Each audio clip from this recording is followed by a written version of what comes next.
Pau Codina, Carles Guilera, Andreu Dalmau i Pol Mitjans són els Maria Lluïsa. El passat divendres 6 de març van editar el seu esperat disc de debut, És per tu i per mi, que havien de presentar el pròxim dijous a Barcelona i divendres a Lleida. Els concerts s'han cancel·lat pel coronavirus i ara, a més, els membres de la banda s'han vist afectats pel confinament a la seva ciutat, a Igualada. Pau Codina, veu i guitarra de Maria Lluïsa. Ens vam assabentar del confinament a través dels mitjans i realment no vam tenir massa temps de decidir si ens quedàvem o no.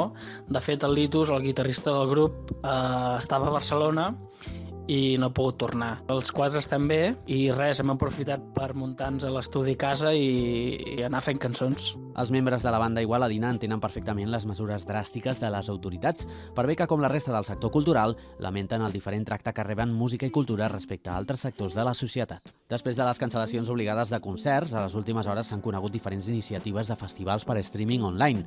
El cantant de Maria Lluïsa té altres idees per mirar de pal·liar l'impacte de les suspensions dels concerts, un cop se superi la crisi del coronavirus. Ahir estava pensant que quan acabi tot aquest malson podríem organitzar un macrofestival a nivell de Catalunya, a nivell nacional, d'una setmana, i allà ficar-hi tots els concerts que no s'han fet en aquests dies. Segurament poques podien imaginar els Maria Lluïsa que el títol d'aquest disc de debut seria tan premonitori respecte a l'actitud i responsabilitat que tenim tots en aquesta crisi i el fet de no sortir de casa.